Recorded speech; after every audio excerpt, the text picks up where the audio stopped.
Welcome to all. Hope you all are doing great. तो आज की क्लास में हम पढ़ने वाले हैं internal control. So without wasting any time let's start.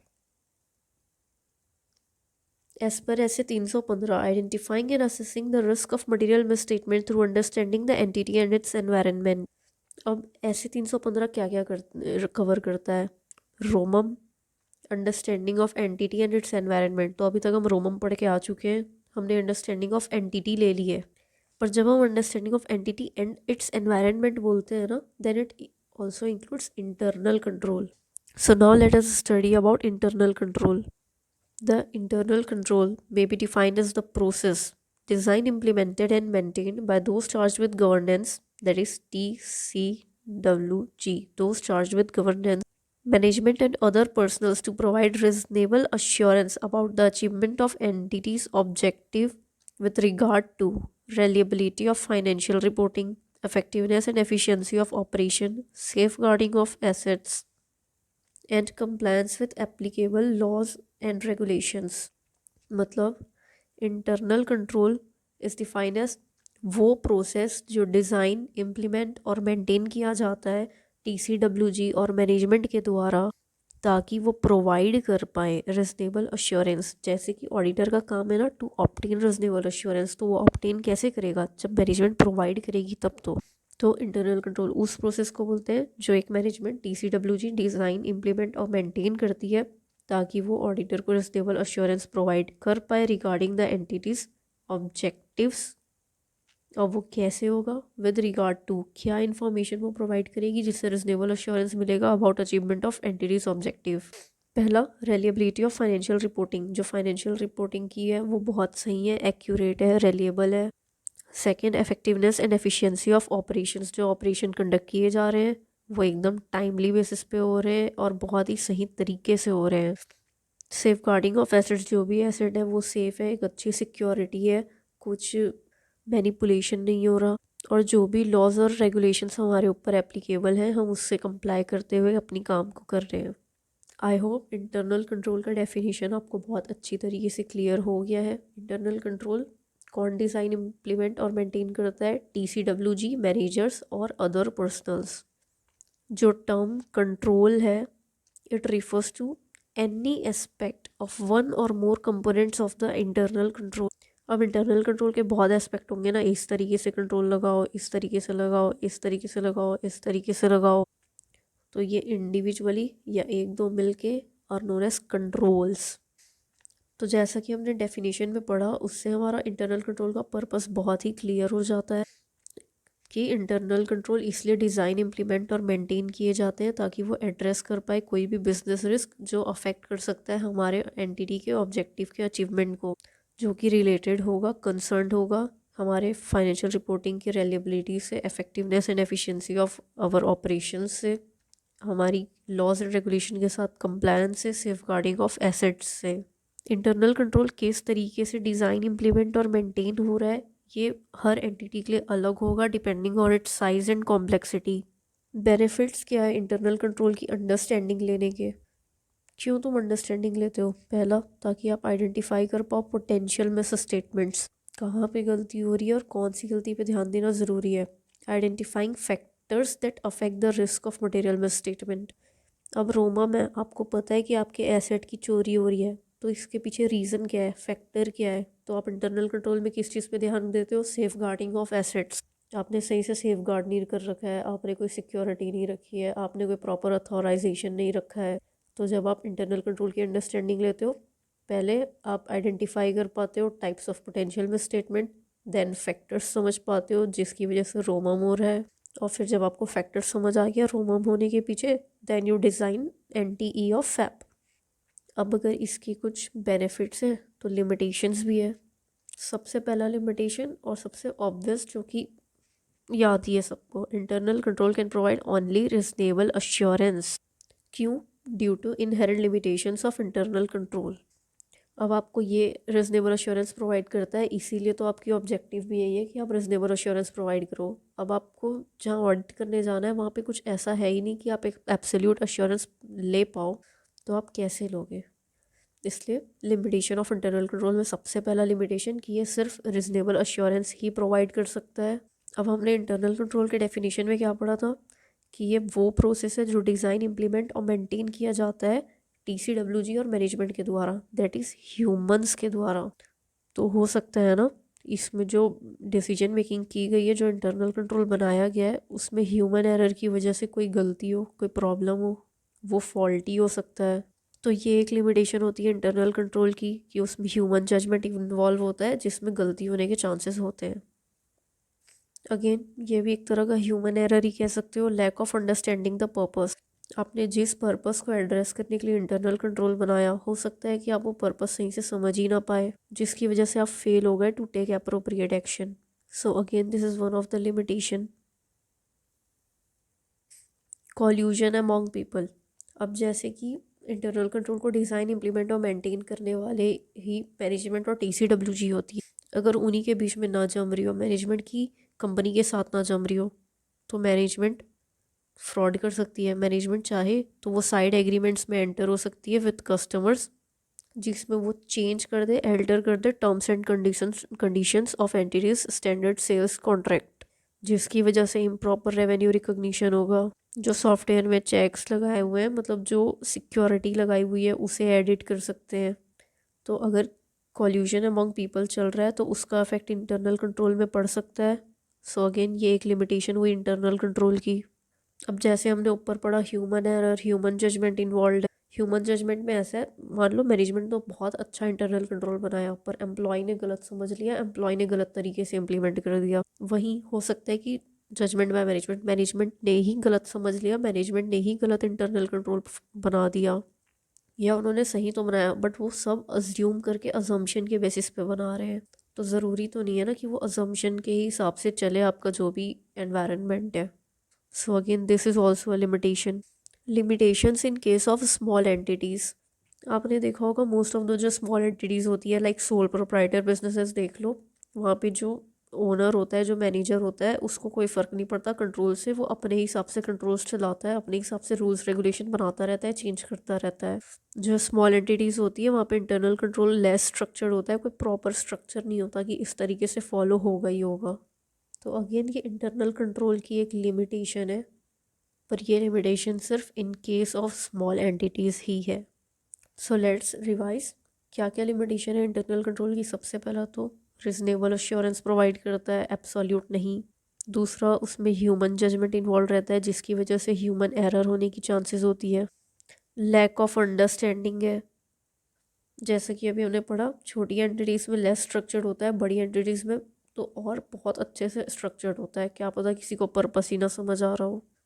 Then collusion among people, फिर जजमेंट बाय मैनेजमेंट होता है उसमें, and at last small entities में उसका स्ट्रक्चर सही से नहीं बना होता, ज़रूरी नहीं है कि वो फॉलो हो। I hope you all are clear with this. Try to solve this illustrations, okay, इससे आपको और क्लियर होगा टॉपिक, क्लैरिटी आएगी। Then comes our components of internal control. Auditor को ये समझाने के लिए कि कैसे different aspects of entity's internal control affect कर सकती है ऑडिट को, इंटरनल कंट्रोल को 5 कंपोनेंट्स में बांटा गया है, जिसका भी हम यहाँ से बस एक ओवरव्यू लेने वाले हैं, क्योंकि आगे इन हर एक टॉपिक को डिटेल में एक्सप्लेन किया है। तो क्या है ये 5 कंपोनेंट्स? पहला, the control environment, the entities risk assessment process, the information system including the related business process relevant to financial reporting and communication, control activities, last monitoring of controls। तो चलो पहले कंपोनेंट से, कंट्रोल एनवायरनमेंट से start करते हैं। अब सबसे पहले आप बात कर रहे हो ना एक बिजनेस के एनवायरनमेंट की, तो इसकी अंडरस्टैंडिंग लेते वक्त ऑडिटर सबसे पहले क्या इवेल्युएट करेगा कि क्या मैनेजमेंट क्रिएट और मेंटेन कर पा रही है एक कल्चर ऑफ ऑनेस्टी और एथिकल बिहेवियर को। कंट्रोल एनवायरनमेंट पूरे बिजनेस के बेसिस पे देखा जाता है, क्या ये बिजनेस ऑनेस्टी के साथ रन किया जा रहा है, क्या इसमें सब एथिकल बिहेवियर्स हो रहे हैं, एथिकल रिक्वायरमेंट्स के साथ कंप्लाई किया जा रहा है। एंड देन जो भी स्ट्रेंथ है इस कंट्रोल एनवायरनमेंट की, क्या वो कलेक्टिवली एक साथ एक अप्रोप्रिएट फाउंडेशन प्रोवाइड कर रही है about other components of internal control. अब अदर कंट्रोल्स में एक कंट्रोल हमने पढ़ा था एंटिटीज रिस्क असेसमेंट प्रोसेस, मतलब एंटिटी खुद भी तो रिस्क असेसमेंट करती है ना, ताकि उनको भी पता चलता रहे कि क्या रिस्क हो रहा है, कोई रिस्क है क्या। तो क्या जो ये कंट्रोल एनवायरनमेंट आपने प्रोवाइड किया है वो सपोर्टिव है, वो हेल्प करता है आपको आपके रिस्क असेसमेंट प्रोसेस परफॉर्म करने में। देन एक कंपोनेंट हमने पढ़ी थी कंट्रोल एक्टिविटीज़। तो क्या आपका कंट्रोल एनवायरनमेंट उस लायक है, उस तरह का है जिसमें आप कंट्रोल एक्टिविटीज़ परफॉर्म कर पाओ। तो अभी हमने क्या समझा कि कंट्रोल एनवायरनमेंट की अंडरस्टैंडिंग लेते वक्त ऑडिटर क्या चेक करेगा, सबसे पहले तो कि मैनेजमेंट ने क्रिएट और मेंटेन किया है कल्चर ऑफ ऑनेस्टी और एथिकल बिहेवियर। एंड और नहीं है ना, एंड है। इन सब चीज़ों का ध्यान रखना, इसमें मार्क्स कटते हैं। एंड जो स्ट्रेंथ है कंट्रोल एनवायरनमेंट एलिमेंट्स की, क्या वो कलेक्टिवली एक अप्रोप्रिएट फाउंडेशन प्रोवाइड कर रही है अदर कंपोनेंट्स के लिए। अब कंट्रोल एनवायरनमेंट में इंक्लूड क्या क्या होता है, the governance and management functions. क्या TCWG और मैनेजमेंट फंक्शंस परफॉर्म कर रही है, उनका क्या एटीट्यूड है टूवर्ड्स बिजनेस, उनकी क्या क्या अवेयरनेस है, उनके क्या एक्शंस हैं। जब आप ये चेक करोगे कि वो कौन से फंक्शन परफॉर्म कर रहे हैं, उनका क्या एटीट्यूड है, क्या अवेयरनेस है, वो क्या एक्शंस परफॉर्म कर रहे हैं, तभी तो आपको पता चलेगा ना कि वहाँ पे कल्चर ऑफ ऑनेस्टी है या नहीं। आपकी कंट्रोल एनवायरनमेंट ने एक ऐसा टोन बना रखा है ऑर्गेनाइजेशन में, मतलब एक ऐसा एनवायरनमेंट, एक ऐसी सराउंडिंग क्रिएट कर रखी है जो इन्फ्लुएंस करती है लोगों को कंट्रोल कॉन्शियसनेस रखने में। दैट इज़ कि क्या ये खुद और अपने लोगों के द्वारा एक एथिकल एनवायरनमेंट बनाए रख पा रही है, क्या उनके कॉन्शियसनेस को कंट्रोल करके रख पा रही है। तो क्या क्या इंक्लूडेड रहता है कंट्रोल एनवायरनमेंट में, गवर्नेंस और मैनेजमेंट के फंक्शन, उनका एटीट्यूड, अवेयरनेस और एक्शन, और उन्होंने क्या टोन सेट कर रखी है ऑर्गेनाइजेशन की। तो सबसे पहले हमने समझा कि ऑडिटर को क्या क्या इवेल्युएट करना है जब वो अंडरस्टैंडिंग ले रहा होगा कंट्रोल एनवायरनमेंट। और जब हम यहाँ कह रहे हैं कि अंडरस्टैंडिंग ले रहा होगा कंट्रोल एनवायरनमेंट की, तो इससे हमारा क्या मतलब है वो हमने समझा यहाँ। कंट्रोल एनवायरनमेंट की अंडरस्टैंडिंग लेने का मतलब गवर्नेंस और मैनेजमेंट फंक्शन की अंडरस्टैंडिंग लेने का, उनके एटीट्यूड, अवेयरनेस, एक्शन की अंडरस्टैंडिंग लेने का। आई होप आपको ये चीज़ अच्छे से समझ आई। Now what are the elements of control environment. First element is communication and enforcement of integrity and ethical values. Integrity that is honesty, आपको ऑनेस्टी और एथिकल वैल्यूज़ को अच्छी तरह से कम्युनिकेट और एनफोर्स करना है। अब ऑब्वियसली बात है, जो क्रिएट, एडमिनिस्टर और मॉनिटर कर रहा है उसकी खुद की इंटीग्रिटी या एथिकल वैल्यू से ऊपर तो नहीं जा सकती ना इफेक्टिवनेस कंट्रोल की।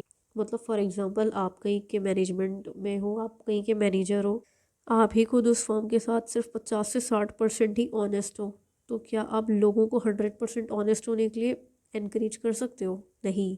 तो वही बोला है, the effectiveness of control can not rise above the integrity and ethical values of people who create, administer and monitor them. आप कितने ऑनेस्ट हो, आपके क्या एथिकल बिहेवियर्स है, ये प्रोडक्ट होता है पूरी एंटिटी के एथिकल और बिहेवियरल स्टैंडर्ड का, और कैसे वो कम्युनिकेट हो रही है इस चीज़ का, कैसे वो इन्फोर्स की जा रही है। फॉर एग्जांपल मैनेजमेंट ने ना डिसाइड किया, उनने एक्शन लिया। मैनेजमेंट ने ये सोचा कि अब से हम इंसेंटिव्स जो है वो नहीं देंगे, दैट इज़ बोनस, जिसकी वजह से आपके जो पर्सनल्स है वो टेम्प्ट हो गए, वो गुस्सा आ गए, वो अफेक्ट हो गए। अब वो चाहते हैं, अब वो डिसऑनेस्टी दिखा रहे हैं आपके ऑर्गेनाइजेशन के टूवर्ड्स, वो इलीगल काम कर रहे हैं, वो अनएथिकल एक्ट्स कर रहे हैं। इसीलिए बोला है कि जो communication of entity policies on integrity और एथिकल वैल्यूज़ है वो इंक्लूड करती है कम्युनिकेशन ऑफ बिहेवियरल स्टैंडर्ड्स को भी, जो आपको उनको समझाना है बाय पॉलिसी स्टेटमेंट और कोड ऑफ कंडक्ट। आपको उनको समझाना है कि अगर आपने डिसऑनेस्टी दिखाई, आपने इलीगल काम किया या आपने अनएथिकल काम किया, तो आपके अगेंस्ट ये रेपरकशंस हो सकते हैं, ये एक्शन लिए जा सकते हैं, ये कोड ऑफ कंडक्ट है, आपको उनको समझाना है। वही जो हम पढ़ रहे हैं, एक कंट्रोल एनवायरनमेंट क्रिएट करना है। अगर आप अनएथिकल काम करोगे, आप ये काम करोगे, आप गलत तरीके से करोगे, तो आप पे ये एक्शन लिया जा सकता है। जब तक आप सामने वाले को बताओगे नहीं कि आपकी गलती में आपको पनिशमेंट दी जा सकती है, तब तक वो गलती करना क्यों रोकेगा। वही आपको एक कंट्रोल एनवायरनमेंट बना के रखना है, जिसका सबसे पहला एलिमेंट है कम्युनिकेट करना, एनफोर्स करना इंटीग्रिटी और एथिकल वैल्यूज़ को। दूसरा, आप एक कंट्रोल एनवायरनमेंट कैसे बना के रख सकते हो, कमिटमेंट टू कॉम्पिटेंस। आप एक पर्टिकुलर जॉब के लिए कॉम्पिटेंट लोगों को ही लोगे जिनके पास एक पर्टिकुलर स्किल और नॉलेज है। आपकी कमिटमेंट होनी चाहिए टूवर्ड्स कॉम्पिटेंस। ऐसा नहीं है कि आपके पास कोई एक एम्प्लॉय नहीं है जो इतना कॉम्पिटेंट नहीं है तो चलो किसी दूसरे को भेज दो, ठीक है कम कॉम्पिटेंट है, अच्छे से नहीं है, फिर भी भेज दो, ऐसे नहीं होता। आपको एक कंट्रोल एनवायरनमेंट बना के रखना है। दैट इज़ अगर कोई ये पर्टिकुलर डिपार्टमेंट है तो इस डिपार्टमेंट में वही एम्प्लॉय काम करेगा जिसको इसकी नॉलेज है। Participation by TCWG। देखो जनरली ना मोस्ट ऑफ द फर्म्स में TCWG और मैनेजमेंट सेम होती है, बट जो बहुत बड़ी फर्म्स होती है ना उनमें TCWG और मैनेजमेंट अलग अलग होती है, जिसमें आप TCWG को एक लेवल ऊपर देख सकते हो मैनेजमेंट से। तो कंट्रोल एनवायरनमेंट का एक एलिमेंट ये भी है कि TCWG किस तरीके से काम कर रही है, क्या वो इंडिपेंडेंट है मैनेजमेंट से, उनके एक्सपीरियंस से, स्टेचर से, और किस एक्सटेंट पे TCWG इन्वॉल्व होती है। अब मान लो मैनेजमेंट भी तो एम्प्लॉय ही है एक तरह से कंपनी के, मैनेजर्स जो हैं तो वो भी तो कहीं ना कहीं फ्रॉड कर सकते हैं, उनको तो अपना पैसा कमाने से मतलब होगा ना। तब वहाँ पे आएगी TCWG, वहाँ पे आएंगे ओनर्स। तो वो कितने एक्सटेंट पे यहाँ पे इन्वॉल्व हो रहे हैं, किस तरह से वो स्क्रूटनी कर रहे हैं, इस पे डिपेंड कर, ये भी एक एलिमेंट होगा कंट्रोल एनवायरनमेंट का। ऑब्वियस सी बात है, जब एक बॉस पूरे टाइम ध्यान रखा रहता है, एक इन्वॉल्वमेंट रहती है उसकी, वो स्क्रूटनी कर रहा होता है, चेक करता रहता है टाइम टू टाइम बेसिस पे, तो एम्प्लॉयज़ अच्छे से और ऑनेस्टली काम करते हैं। Then management's philosophy and operating style.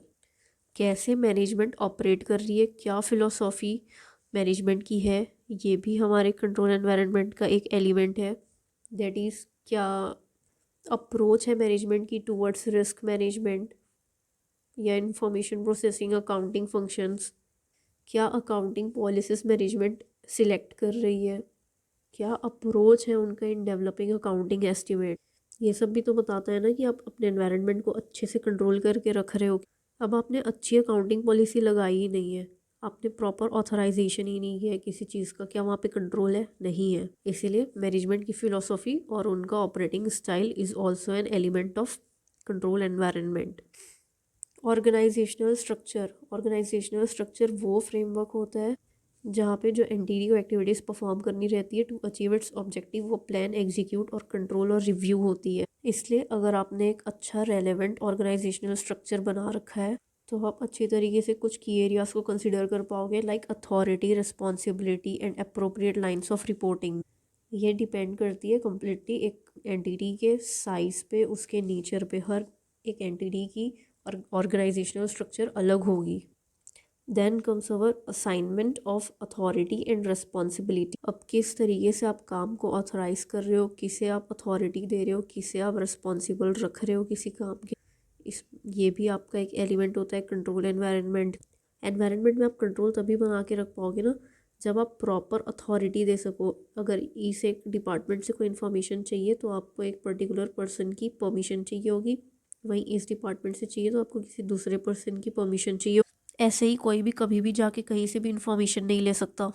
Then at last our last element of control activities is human resource policies and practices.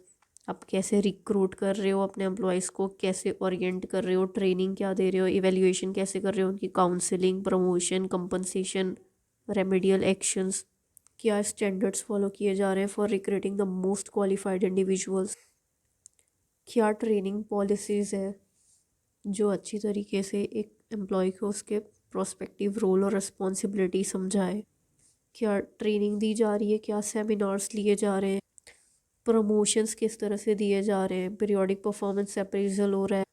ये सारी चीज़ें डिमॉन्स्ट्रेट करती है एक एंटिटी के कमिटमेंट को to the advancement of qualified personnel to higher level of responsibility. In short, अगर आप अपने बिजनेस में, अपने कंट्रोल एनवायरनमेंट में एक अच्छे लोगों को रिक्रूट करोगे और उनको ट्रेनिंग दे के और बेहतर बनाओगे, उनको टाइम टू टाइम इवेल्युएट करते रहोगे, उनकी काउंसलिंग करते रहोगे, और अगर वो बहुत अच्छा काम कर रहे हैं तो उनको प्रमोट करते रहो, उन्हें कंपनसेशन दो, तो आपका कंट्रोल एनवायरनमेंट और स्ट्रॉन्ग होगा। आपने एक पर्टिकुलर डिपार्टमेंट के लिए एक इंडिविजुअल को हायर किया है, वो बहुत कॉम्पिटेंट है, उसे एक बहुत अच्छी नॉलेज है। आपने फॉर एग्जांपल फाइनेंस डिपार्टमेंट लिए किसी को लाया तो उसको फाइनेंस की बहुत अच्छी नॉलेज है, एजुकेशनल बैकग्राउंड है उसका फाइनेंस, आपने उसको फाइनेंस रिलेटेड बहुत अच्छी ट्रेनिंग प्रोवाइड करी है, आप उसके काम को टाइम टू टाइम इवेल्युएट करते रहते हो, तो आपकी कंट्रोल एनवायरनमेंट स्ट्रांग होगी. That is why human resource की पॉलिसीज और procedures practices is also an element of control environment. I hope you all are clear with this. तो एक बार पढ़ते हैं क्या क्या कंपोनेंट्स. कंट्रोल एनवायरनमेंट हमने पढ़ा. कंट्रोल एनवायरनमेंट के अब एलिमेंट्स क्या क्या थे. पहला communication and enforcement of integrity and ethical values. उसके बाद commitment to competence. Then participation by TCWG and after TCWG management की फिलोसॉफी और उनके ऑपरेटिंग स्टाइल.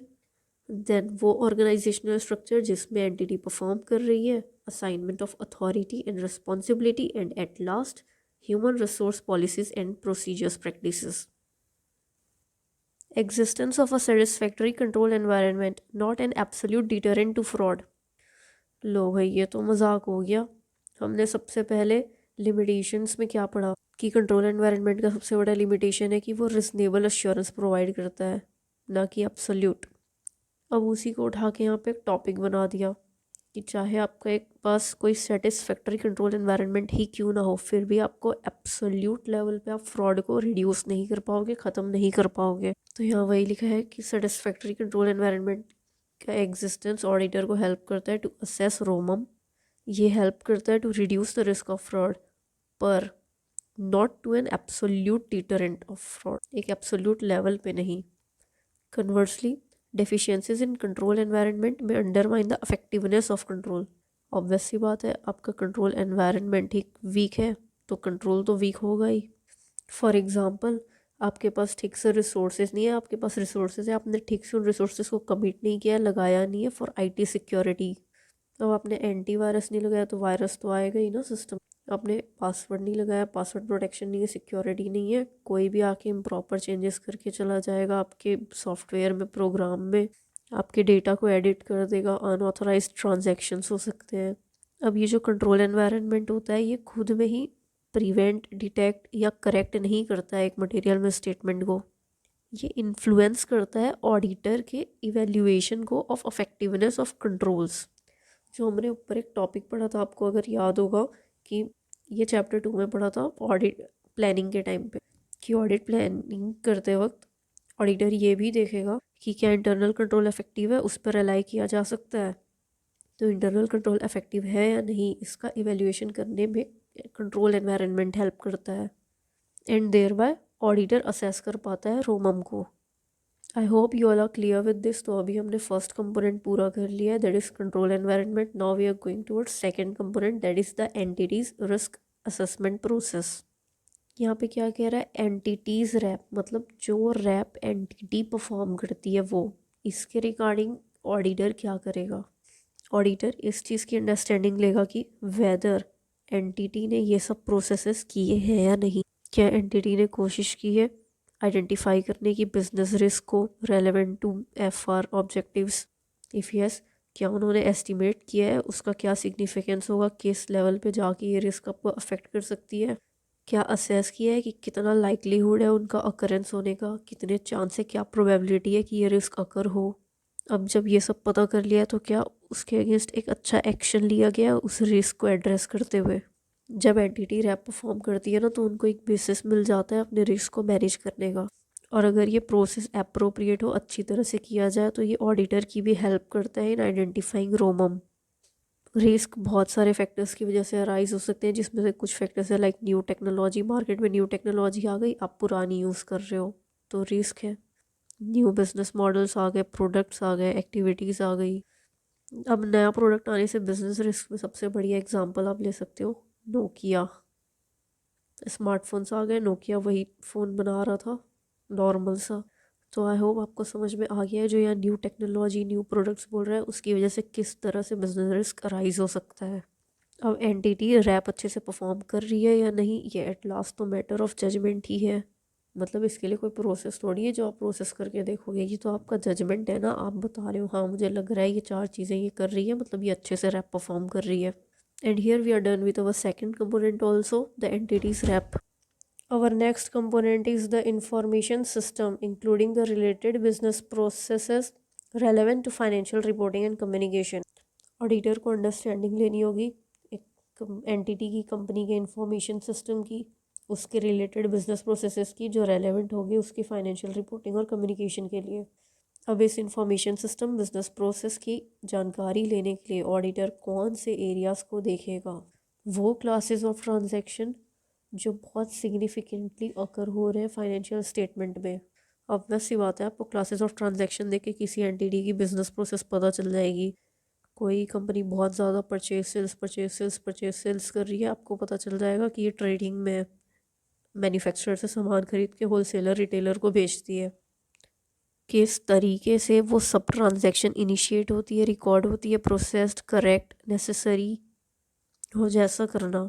किस तरीके से ट्रांसफ़र होती है जनरल लेजर में, कैसे रिपोर्ट होती है फाइनेंशियल स्टेटमेंट पे, उसकी सपोर्टिंग इंफॉर्मेशंस, स्पेसिफिक अकाउंट्स। ये तो हो गया related business process relevant to financial reporting, क्या क्या देखा। अब how the information system captures event and conditions that are significant to financial statements. कैसे आपका इंफॉर्मेशन सिस्टम काम कर रहा है, कैसे वो कैप्चर कर रहा है हर इवेंट और कंडीशंस को जो सिग्निफिकेंट है फाइनेंशियल स्टेटमेंट के लिए।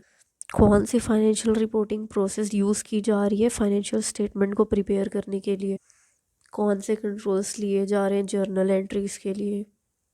जो एक इंफॉर्मेशन सिस्टम होता है ना, वो कंसिस्ट करता है इंफ्रास्ट्रक्चर को, which includes physical and hardware components, software, people, procedures and data. बहुत से इंफॉर्मेशन सिस्टम ऐसे होते हैं जो एक एक्सटेंसिव यूज़ करते हैं information technology, that is IT का, so that information system should provide qualitative financial information. जो सिस्टम जनरेटेड इंफॉर्मेशन होती है ना, उसकी क्वालिटी बहुत अच्छी होती है और वो अफेक्ट करती है एक मैनेजमेंट की एबिलिटी को कि वो अप्रोप्रिएट डिसीजन ले पाए। अगर आपका इंफॉर्मेशन टेक्नोलॉजी जो आप यूज़ कर रहे हो, जो आपका इंफॉर्मेशन सिस्टम है वो ही वीक है, वो ख़राब है, तो आपके सिस्टम जनरेटेड इंफॉर्मेशन की क्वालिटी भी वीक होगी, जिसके बेसिस पे आप डिसीजन बना रहे हो तो आपका वो डिसीजन भी ख़राब हो जाएगा। एट लास्ट ऑडिटर इस चीज़ को लेके भी अंडरस्टैंडिंग ऑब्टेन करेगा कि कैसे एंटिटी कम्युनिकेट कर रही है अपने फाइनेंशियल रिपोर्टिंग रोल्स रिस्पॉन्सिबिलिटीज़ को through policy manuals, accounting financial reporting manuals, memoranda. क्या वो इलेक्ट्रॉनिकली हो रही है, ओरल हो रही है, या through the actions of management हो रही है। इन सब चीज़ों की अंडरस्टैंडिंग लेने से एट लास्ट उसे अंडरस्टैंडिंग मिल जाएगी information system including related business processes relevant to financial reporting and communication की। तो अभी तक हमने 3 कंपोनेंट समझ लिए। Now we are moving further to 4th component, that is control activities. Auditor को एक एंटिटी के कंट्रोल एक्टिविटीज़ की भी अंडरस्टैंडिंग होनी चाहिए जो कि रेलेवेंट होता है ऑडिट के लिए, जिसे ऑडिटर कंसिडर करता है नेसेसरी टू असेस रोमम। ऑडिटर को हर कंट्रोल एक्टिविटी को असेस करना ज़रूरी नहीं है, हर कंट्रोल एक्टिविटी की अंडरस्टैंडिंग लेना ज़रूरी नहीं है। एक ऑडिटर सिर्फ उन्हीं कंट्रोल एक्टिविटीज़ की अंडरस्टैंडिंग लेगा जो कि रिलेटेड है significant class of transaction, account balances और डिस्क्लोजर से, या उन असर्शन से जिसे ऑडिटर रेलेवेंट मानता है। एज पर रैप, जो रैप परफॉर्म करता है उसके बेसिस पे ऑडिटर जिन इन्फॉर्मेशन को रेलेवेंट मानता है उससे रिलेटेड कंट्रोल एक्टिविटीज़ की ही अंडरस्टैंडिंग ऑडिटर लेगा। कंट्रोल एक्टिविटीज़ वो पॉलिसीज़ और प्रोसीजर होती है जो हेल्प करती है ये इंश्योर करने में कि जो मैनेजमेंट ने डायरेक्टिव सेट किए हैं वो पूरे भी कर रहे हैं। कंट्रोल एक्टिविटी आईटी भी हो सकती है, मैनुअल भी हो सकती है, मतलब इंफॉर्मेशन सिस्टम्स की भी हो सकती है, कंप्यूटर ओरिएंटेड ऑनलाइन भी हो सकती है और मैनुअली भी हो सकती है। लाइक आपने बायोमेट्रिक्स लगा दी, सब आके अपना फिंगरप्रिंट लगाएंगे और अटेंडेंस देंगे। वहीं आपने मैनुअल सिस्टम लगा दिया, एक पर्सन अपॉइंट कर दिया जो सबका अटेंडेंस ले रहा है।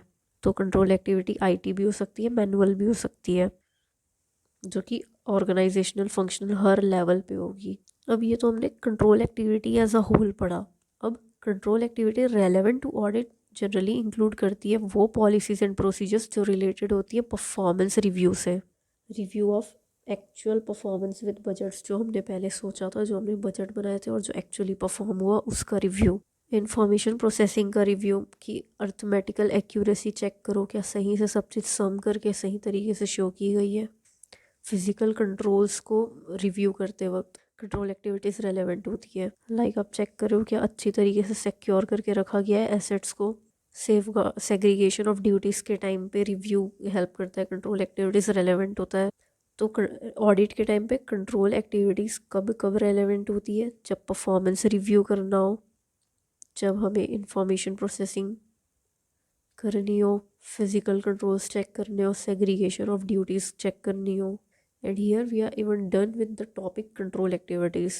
Now moving further, monitoring of controls last. सबसे पहले हमने समझा कंट्रोल एनवायरनमेंट. अब उस एनवायरनमेंट के अंदर एंटिटी रैप परफॉर्म कर रही है और साथ ही साथ जानकारी ले रही है, अंडरस्टैंडिंग ले रही है इंफॉर्मेशन सिस्टम की, इंक्लूडिंग रिलेटेड बिजनेस प्रोसेस की, जो रेलेवेंट होती है फाइनेंशियल रिपोर्टिंग से. और उसके बाद हमने समझा इस कंट्रोल एनवायरनमेंट के अंदर क्या कंट्रोल एक्टिविटीज़ परफॉर्म की जाती है, ऐसी कौन सी कंट्रोल एक्टिविटीज़ होती है जो ऑडिट के लिए रेलेवेंट होती है. Now monitoring of controls, monitor करना. ऑडिटर को उस हर एक मेजर एक्टिविटी की अंडरस्टैंडिंग लेनी होगी जो एंटिटी यूज़ करती है टू मॉनिटर इंटरनल कंट्रोल. आप जब कंट्रोल्स को मॉनिटर करते हो तो आपको पता चलता है कि आपका इंटरनल कंट्रोल कितना इफेक्टिव है. ये आपको इफेक्टिवनेस को टाइमली बेसिस पे एसेस करने में हेल्प करता है. और जब आप टाइमली बेसिस पे एसेस कर रहे होते हो अपना इफेक्टिवनेस कंट्रोल का, तो आप एक नेसेसरी रेमेडियल एक्शन ले पाते हो.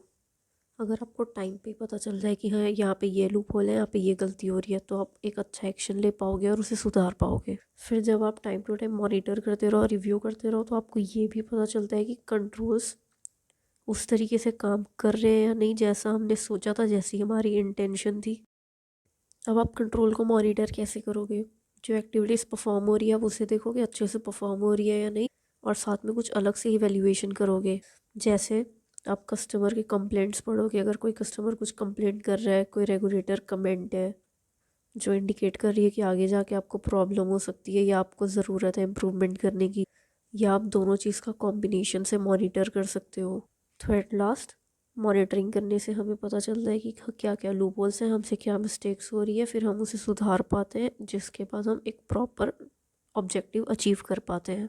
And here we are done with the 5 components of internal control, जो कि है control environment, entity's, RAP, info system and communication, control activities and monitoring of controls.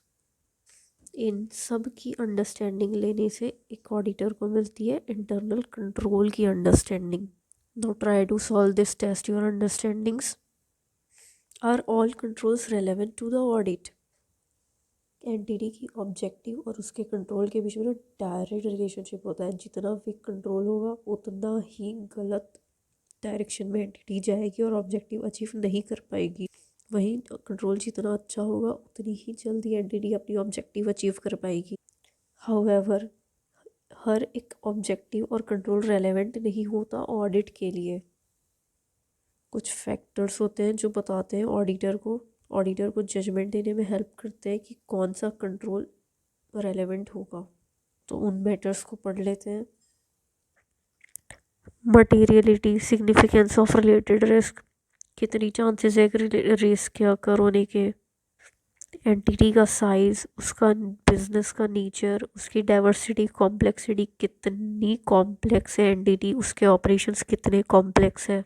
Entity जितनी बड़ी होगी उतना कॉम्प्लेक्स उसका इंटरनल कंट्रोल होगा, और जितनी छोटी होगी उतना लेस स्ट्रक्चर्ड उसका इंटरनल कंट्रोल होगा. उसके क्या एप्लीकेबल लीगल और रेगुलेटरी रिक्वायरमेंट्स है, क्या सर्कमस्टांसेस है और एप्लीकेबल कंपोनेंट्स है इंटरनल कंट्रोल के. फॉर एग्जांपल जिसकी साइज़ ज़्यादा होगी ना एंटिटी की, उसका इंटरनल कंट्रोल भी उतना ही कॉम्प्लेक्स और उतना अच्छा होगा. और जिसकी साइज़ छोटी होगी एंटिटी की, उसका इंटरनल कंट्रोल लेस स्ट्रक्चर्ड होगा, मतलब वो कम रेलेवेंट होगा ऑडिट के टाइम पे.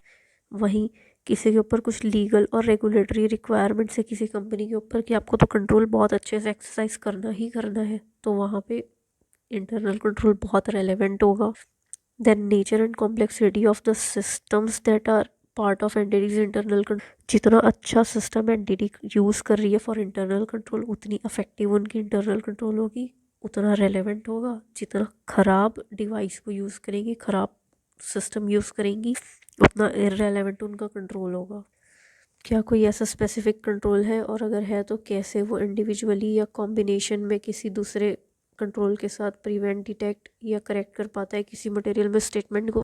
इन सब फैक्टर्स को देखते हुए ऑडिटर को ये पता चलता है कि कौन सा इंटरनल कंट्रोल या कौन से कंट्रोल्स रेलेवेंट है फॉर ऑडिटर्स जजमेंट ऑफ रैप रोमम.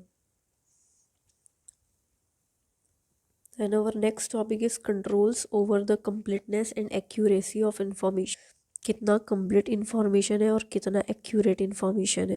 तो एक इन्फॉर्मेशन के ना कंप्लीट और एक्यूरेट होने के पीछे कंट्रोल सिर्फ तभी रेलेवेंट हो सकता है जब ऑडिटर उस इन्फॉर्मेशन को यूज़ करे. इन्फॉर्मेशन यूज़ ही नहीं करना चाह रहा ऑडिटर, तुम कंट्रोल लगा के करोगे क्या? क्यों टाइम वेस्ट करोगे? ऑडिटर को रेवेन्यू चेक करना है. ऑडिटर एक स्टैंडर्ड प्राइस के बेसिस में चेक कर रहा है, ना कि आप जो प्राइस बोल रहे हो उसके बेसिस में. तो क्या आपकी प्राइस की इन्फॉर्मेशन के ऊपर कंट्रोल लगाने का कोई फ़ायदा हुआ? नहीं.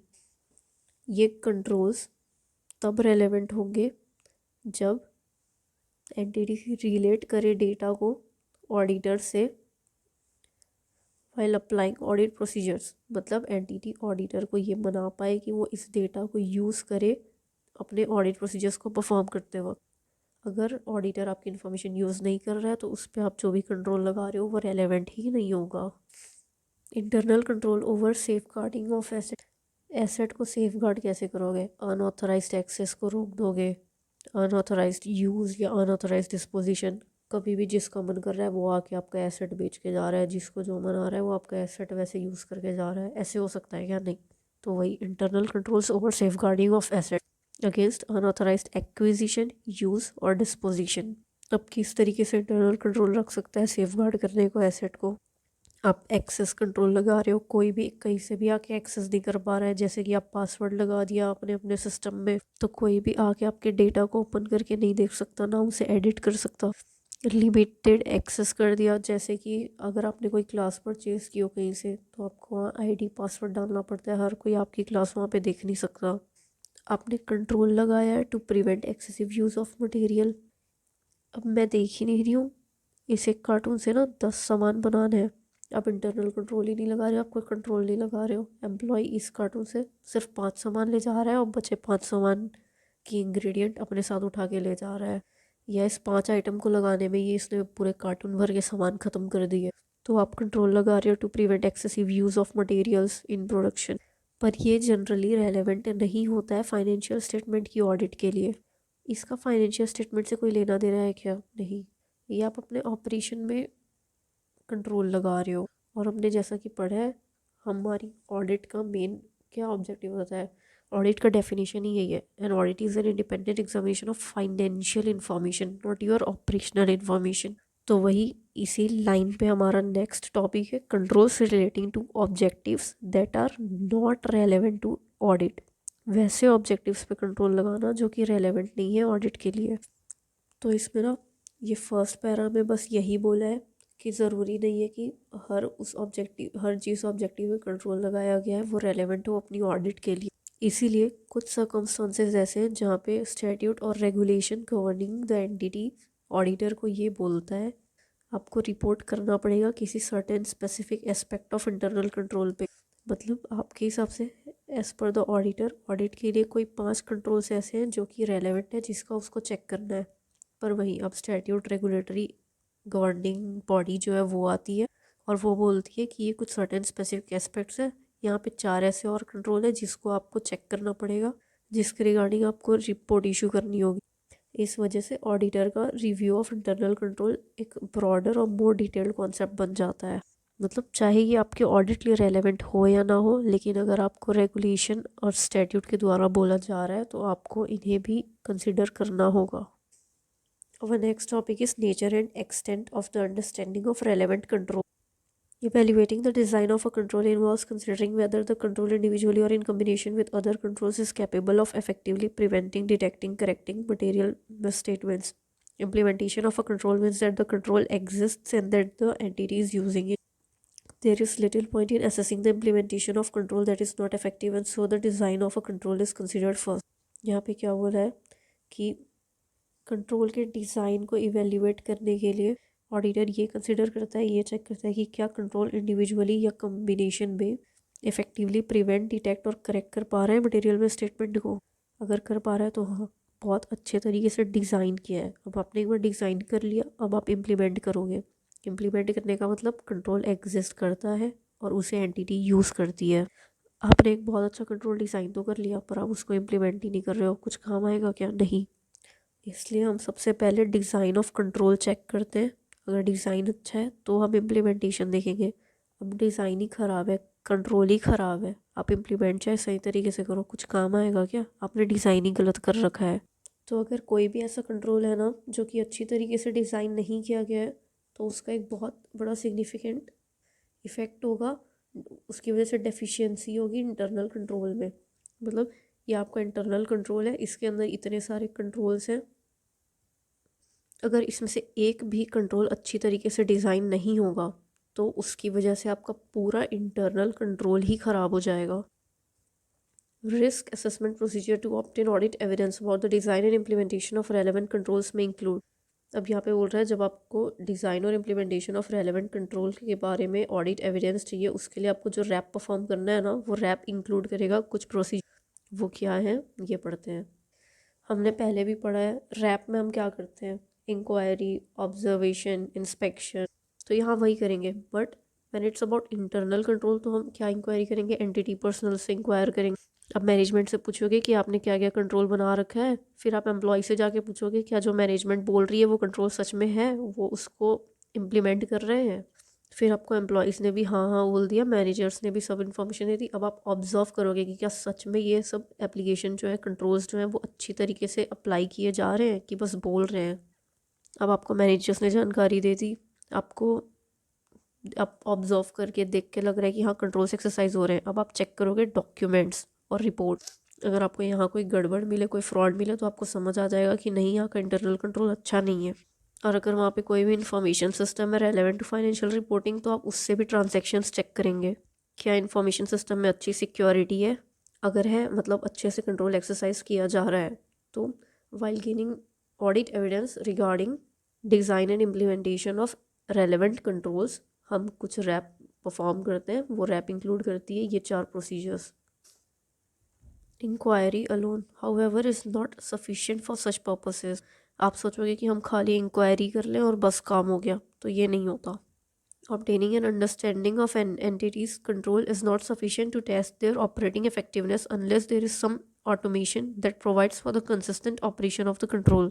सिर्फ ना एंटिटी के कंट्रोल के बारे में जानकारी लेना इनफ नहीं होता, सफिशिएंट नहीं होता उसकी इफेक्टिवनेस को जानने के लिए। आपको ये भी पता चल करना पड़ेगा कि क्या वहाँ पे कोई ऑटोमेशन है, कोई ऐसे प्रोसीजर्स, कोई ऐसे एप्लीकेशन है जो प्रोवाइड करते हैं consistent application of this controls.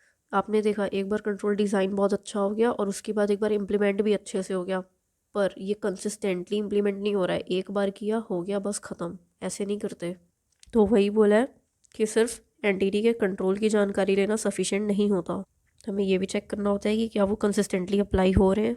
उसी का एक एग्जांपल दिया है कि obtaining audit evidence about implementation of manual control at a point in time does not provide audit evidence about the operating effectiveness. बल्कि हर समय वो मैनुअल कंट्रोल इम्प्लीमेंट होना चाहिए, क्योंकि आपने एक पॉइंट ऑफ टाइम में तो चेक कर लिया, what about other times. However अगर आपके पास आईटी प्रोसेसिंग सिस्टम है तो ये ऑब्वियसली बात है, ये इनहेरेंट है कि वो कंसिस्टेंटली परफॉर्म करेगा। Performing audit procedures to determine whether an automated control has been implemented may serve as a test of controls operating effectiveness, depending on the auditor's assessment and test of controls such as those over program changes. ये inherent consistency of IT processing होने की वजह से जो भी हम audit procedures perform करते हैं ये जानने के लिए कि ऑटोमेटेड कंट्रोल प्रेजेंट है या वो कम्प्लीटली डिपेंड करता है ऑडिटर की असेसमेंट पे कि ऑडिटर क्या असेस कर रहा है, ऑडिटर को क्या दिख रहा है और ऑडिटर क्या क्या टेस्ट कर रहा है कंट्रोल के। तो यहाँ हमने ये समझ लिया कि किस एक्सटेंट पे हम एक रेलेवेंट कंट्रोल को समझते हैं। ज़रूरी नहीं है कि वो रेलेवेंट कंट्रोल है तो उसके बारे में एक करके सारी इन्फॉर्मेशन लो। हमें क्या इन्फॉर्मेशन लेनी है कि क्या वो अच्छी तरह से डिज़ाइन हुआ है, क्या वो अच्छी तरीके से इम्प्लीमेंट हुआ है, और डिज़ाइन तो हो गया, एक बार अच्छी तरह से इम्प्लीमेंट हो गया, क्या ऑटोमेटेड है अच्छी तरह से, बार बार अपने आप वो बार बार इम्प्लीमेंट हो रहा है कि एक बार करके छोड़ दिया। I hope you all are clear with this and here we are done with the topic internal control. Our next topic is risks that require special audit consideration. कुछ रिस्क ऐसे होती है ना, कुछ मिसस्टेटमेंट, कुछ प्रॉब्लम्स एक business में ऐसे होते हैं जिसमें तो आपको एकदम प्रॉपर अटेंशन देनी पड़ती है, एक स्पेशल ऑडिट कंसिडरेशन देना होता है। As a part of risk assessment, the auditor shall determine whether any of the risks identified are, in auditor's judgment, a significant risk. In exercising judgment as to which risks are significant risk, the auditor shall consider at least the following.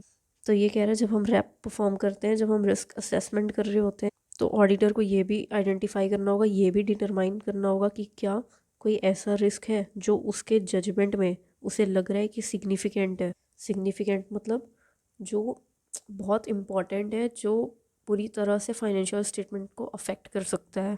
तो इस judgement को exercise करते वक्त, significant risk के बारे में information लेते वक्त ऑडिटर को कुछ चीज़ें कंसिडर करते चलनी होंगी। वो क्या है, अब ये पढ़ेंगे। Weather the risk is a risk of fraud. अगर आपको याद हो तो मैंने आपको पहले भी बताया था, जो एरर होती है ना, उससे हुई मिस स्टेटमेंट बहुत ईजिली पकड़ी जाती है क्योंकि वो गलती से हुआ है। वहीं जहाँ पे फ्रॉड होता है ना, वो जल्दी से पकड़ा नहीं जाता। वहाँ पे आपको बहुत ध्यान से काम करना पड़ता है। एक प्रोसीजर से बात नहीं बनती, वहाँ पे आपको बहुत सारे प्रोसीजर्स परफॉर्म करने पड़ते हैं, तब जाके आपको एक छोटा से छोटा एविडेंस मिलता है रिगार्डिंग फ्रॉड। इसलिए जब भी कोई रिस्क है जो कि रिस्क ऑफ फ्रॉड है, मतलब फ्रॉड की वजह से अकर होने वाला रिस्क है, तो वो हमारे लिए सिग्निफिकेंट रिस्क हो जाएगा। Whether the risk is related to recent significant economic accounting or other developments like changes in regulatory environment etc and therefore requires a specific attention. अब इसमें कह रहा है कि अगर किसी भी तरह का इकोनॉमिक अकाउंटिंग या कोई रेगुलेटरी चेंज हो रही है, उसकी वजह से कोई रिस्क अराइज हो सकता है, तो वो हमारे लिए एक सिग्निफिकेंट रिस्क है। फॉर एग्जांपल, अभी तक कोई कंपनी प्राइवेट थी, अब वो पब्लिक में कन्वर्ट हो गई है, तो देयर इज़ अ चांस, बहुत सी चीज़ें, बहुत से रूल्स हैं जो प्राइवेट के लिए अलग होते हैं और पब्लिक के लिए एकदम ही अलग होते हैं। तो देयर इज़ अ चांस कि इनसे ये पब्लिक कंपनी के रूल्स फॉलो करने में कोई मिस्टेक हो सकती है। या कोई कंपनी पहले पब्लिक कंपनी थी, अब वो 1% कंपनी में कन्वर्ट होना चाहती है या प्राइवेट बनना चाहती है, तो उसे बहुत सारे रूल्स एंड रेगुलेशन का ध्यान रखना होगा। हो सकता है उसमें कहीं पे मिस्टेक हो जाए। तो वही बोला है, किसी रिसेंट सिग्निफिकेंट चेंजेस की वजह से कोई भी रिस्क अगर अकर होने के चांसेस हैं, तो वो हमारे लिए सिग्निफिकेंट रिस्क है। The complexity of transaction, obviously बात है, अगर ट्रांजेक्शन बहुत कॉम्प्लेक्स किए जा रहे हैं तो वहाँ पे रिस्क होने के चांसेस ज़्यादा है और वो रिस्क सिग्निफिकेंट होता है। कॉम्प्लेक्स ट्रांजेक्शन में ना आप समझ सकते हो आरपीटी, रिलेटेड पार्टी ट्रांजेक्शन। ये एक मिस्टर एक्स ओनर है, ये इसकी कंपनी है XYZ, और इसी की ना 2 सब्सिडियरीज है, ABC एंड PQR। अब मान लो ये बार बार इनमें पैसे भेज रहा है, इनसे पैसे ले रहा है, इनमें पैसे भेज रहा है। आज 10,000 भेजेगा, कल 10,000 वापस ले लेगा, आज 1 लाख भेजेगा, कल 1 लाख वापस ले लेगा। जब भी आप रिलेटेड पार्टीज़ के साथ बहुत फ्रिक्वेंटली बहुत सारे ट्रांजेक्शन करते हो ना, तो वहाँ पे कॉम्प्लेक्सिटी दिखती है और वहाँ पे फ्रॉड होने के चांसेस बहुत ज़्यादा बढ़ जाते हैं। इसलिए उसे भी एक सिग्निफिकेंट रिस्क माना गया है। वही, एक सिर्फ रिलेटेड पार्टी ट्रांजेक्शन्स ही कॉम्प्लेक्स नहीं होते, और भी बहुत से कॉम्प्लेक्स ट्रांजेक्शन्स होते हैं। उसी से रिलेटेड नेक्स्ट पॉइंट बनाया है, whether the risk involve significant transaction with related parties, जो कि हमने अभी अच्छे से समझ लिया है। The degree of subjectivity in the measurement of financial information related to the risk, especially those measurements involving a wide range of measurement uncertainty. आप अपनी कोई फाइनेंशियल इंफॉर्मेशन को मेजर कर रहे हो और आपके उस मेजर में ना एक wide range of measurement difference है, अनसर्टेनिटी है। मतलब आज की डेट में आपकी कंपनी लॉस में चल रही है, अभी से पहले 4 साल तक पूरी लॉस में चली, और आप आज बोल रहे हो कि अगले साल हम 100 करोड़ का प्रॉफिट बना लेंगे। तो कैसे? वहाँ पे बहुत ज़्यादा चांसेस है कि आप कोई फ्रॉड करोगे, आप कुछ झूठा प्रॉफिट दिखाओगे। एकदम ज़रूरी तो नहीं है ना एकदम से लॉस कमाने वाली कंपनी अचानक से 100 करोड़ के प्रॉफिट में आ गई। चांसेस तो वहाँ पे बहुत है फ्रॉड होने के। तो अगर ऐसा कोई भी मेजरमेंट में आपका एक वाइड रेंज ऑफ अनसर्टेनिटी रह जाती है, तो वहाँ पे भी हम सिग्निफिकेंट रिस्क कंसीडर करते हैं। इन सिंपल वर्ड्स, इस हर तरह की रिस्क में ऐसी कोई भी सिचुएशन अगर अराइज हो रही है, तो वहाँ पे हम एक प्रॉपर अटेंशन डिवोट करते हुए काम करेंगे। And then last point is whether the risk involves significant transactions that are outside the normal course of business for the entity or that otherwise appears to be unusual. अभी जैसे हमने ऊपर समझा ना, 4 साल से लॉस में चल रही थी, अचानक से 100 करोड़ का प्रॉफिट, ये आपने सोच लिया है, आपने ये एस्टिमेट कर लिया है। अब ये 100 करोड़ का प्रॉफिट हो कैसे रहा है? आपने अपना आधा बिजनेस बेच दिया। आपने आधा बिजनेस बेच दिया, उस बिजनेस को बेचने से, एसेट्स को बेचने से पैसे आ रहे हैं। तो वही, अगर ऐसे कोई ट्रांजैक्शन हुए हैं जो हमारे नॉर्मल कोर्स ऑफ बिजनेस में अकर नहीं होते, अब हम हर रोज़ की ज़िंदगी में हर दिन तो अपना बिजनेस नहीं बेचते रहते, सामान बेचते हैं ना बिजनेस का। हर दिन तो जाके आप अपने ऑफिस का टेबल चेयर नहीं बेच के आओगे। तो वही जो नॉर्मल कोर्स ऑफ बिजनेस में नहीं है या जो अनयूजुअल ट्रांजैक्शन है उसे भी हम सिग्निफिकेंट रिस्क कंसिडर करते हैं, और वहाँ पे स्पेशल कंसिडरेशन, एकदम स्पेशल अटेंशन के साथ ऑडिट परफॉर्म करते हैं। तो अभी हमने पढ़ा कि कौन से रिस्क को हम सिग्निफिकेंट रिस्क देखेंगे और उन पे स्पेशल अटेंशन प्रोवाइड करेंगे। अब आइडेंटिफाई कैसे करोगे सिग्निफिकेंट रिस्क को? Significant risk often relate to significant non routine transaction और जजमेंटल मैटर्स। सिग्निफिकेंट रिस्क दो तरीके से हो सकती है, एक नॉन रूटीन ट्रांजैक्शन, दूसरा judgemental matter. Non routine transaction क्या होता है? Unusual transaction. अब वो अनयूजुअल क्या बेसिस पे हो सकता है? अपने साइज़ की बेसिस पे भी या नेचर के।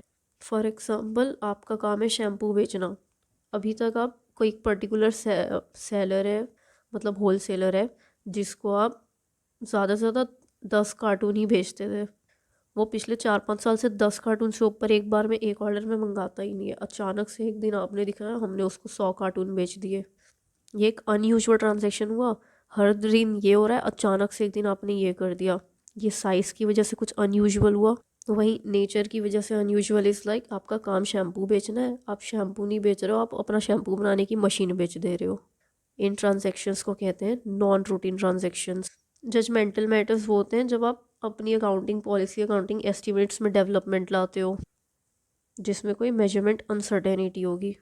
फॉर एग्जांपल आज तक आप अभी लेके चल रहे थे हमारे बेड नेम 10 लाख है, अचानक से नेक्स्ट ईयर आपने इस 10 लाख को हटा के 10 करोड़ कर दिया।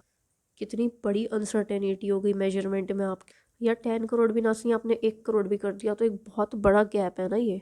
तो यहाँ पे आपके जजमेंटल मैटर्स की वजह से सिग्निफिकेंट रिस्क राइज हो रही है। आप एज एन ऑडिटर जाके चेक करोगे तो आपको डाउट होगा ना, ये अचानक से इतना ड्रास्टिक चेंज कैसे आ गया।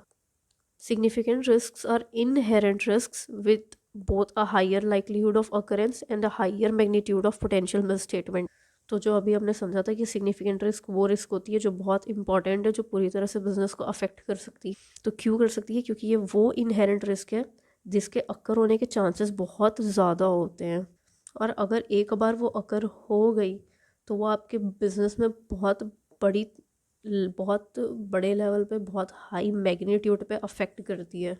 मतलब अगर ये स्टेटमेंट अराइज हो रही है तो ये पक्का मटेरियल होगी ही होगी ऐसा। तो अगर कोई ऐसी रिस्क है जिसके अकर होने के चांसेस भी बहुत ज़्यादा हैं और अगर वो अकर हो रही है तो वो पक्का एक पोटेंशियल मिसस्टेटमेंट क्रिएट करेगी, ऐसे रिस्क को कहते हैं सिग्निफिकेंट रिस्क। तो हमने ऊपर समझा ही है कि इनहेरेंट रिस्क क्या होती है। तो यहाँ पे वही बोला है, जब ऑडिटर असेस करता है उन असर्शंस को जो अफेक्ट हो रही है सिग्निफिकेंट रिस्क से, तो वो उनको एक हाइयर इनहेरेंट रिस्क के तरीके से देखता है। मतलब इन असर्शंस में मिसस्टेटमेंट होने के चांसेस बहुत ज़्यादा हैं। बाकी कहीं पे ना आपको सिग्निफिकेंट रिस्क मिले या ना मिले, पर ये दो पॉइंट्स, ये दो सिचुएशंस ऐसी है जहाँ पे हमेशा सिग्निफिकेंट रिस्क होगा ही होगा। पहला, risk of material misstatement due to fraud. अगर फ्रॉड की वजह से कोई भी प्रॉब्लम हो रही है, मतलब इसका मैग्नीट्यूड बहुत ज़्यादा है, ये एक पोटेंशियल मिसस्टेटमेंट है, ये आपके पूरे बिजनेस को अफेक्ट कर सकती है।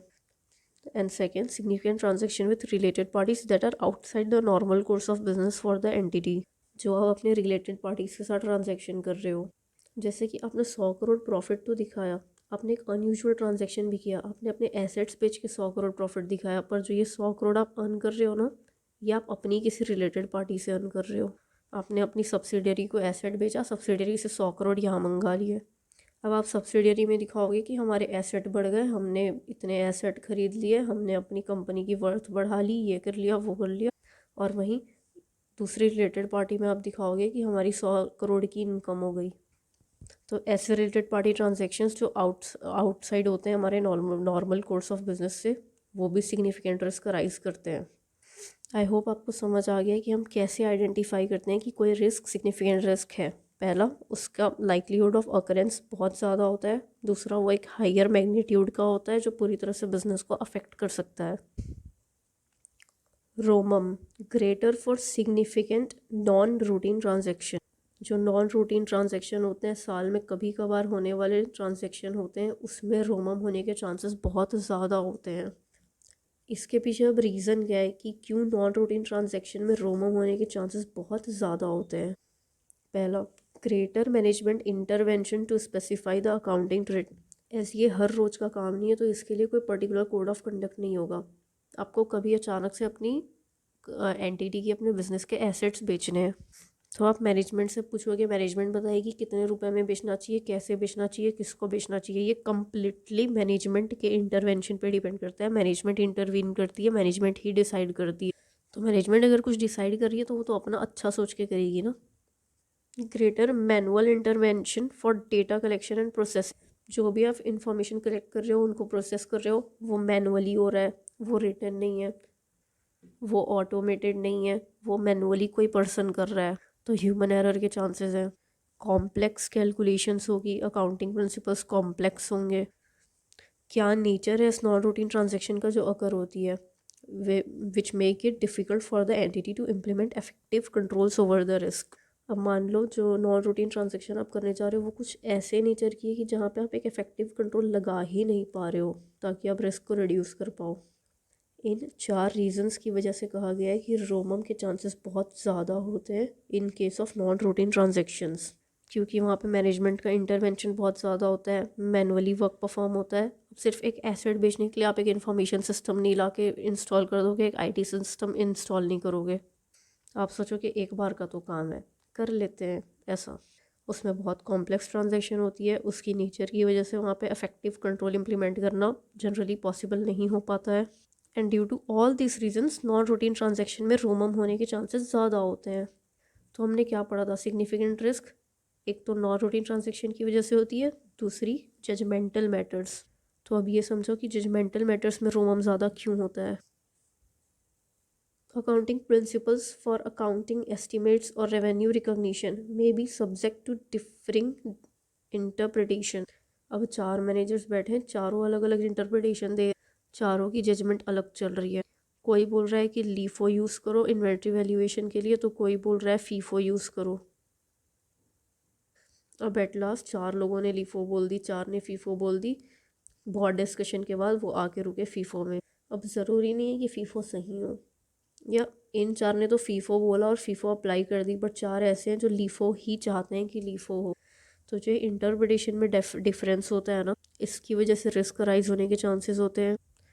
जो रिक्वायर्ड जजमेंट है वो सब्जेक्टिव और कॉम्प्लेक्स होता है, मतलब प्रैक्टिकल नहीं है वो जजमेंट। बस उनको लगा कि हमें ना लीफो यूज़ करना चाहिए तो हम कर लेते हैं, क्यों करना चाहिए पता नहीं, बस हमें लग रहा है करना चाहिए तो हम कर लेते हैं, सब्जेक्टिव डिसीजन। या आपको फ्यूचर इवेंट्स की कुछ आइडिया है, जैसे जो गोल्ड वाले होते हैं उनको पता होता है आगे जाके ना गोल्ड की वैल्यू बढ़ने वाली है, गोल्ड की वैल्यू घटने वाली, तो वो उसी के बेसिस पे आज ऑपरेट करते हैं। तो वही आपको लग रहा है फ्यूचर में जाके इस चीज़ की फेयर वैल्यू बढ़ सकती है या फेयर वैल्यू घट सकती है, तो आप उसके बेसिस पे। आई होप आपको अच्छी तरह से क्लियर हो गया हो कि क्यों जजमेंटल मैटर्स पे रोमम होने के चांसेस बहुत ज़्यादा होते हैं। Evaluation of internal control system, 6th topic. इसे अब हम अपनी नेक्स्ट क्लास में स्टार्ट करेंगे। And here we are done for today. Thank you and all the best. And in case कोई डाउट हो तो आप पूछ सकते हो। And do follow the Telegram channel and Instagram. बाकी मैंने एक क्लास एसएम की भी अपलोड की है, if you are like it then बताओ, फिर मैं और फर्दर क्लासेस भी अपलोड करती हूँ। As of now I am just covering new topics जो इंट्रोड्यूस हुए हैं एसएम में। Okay, thank you.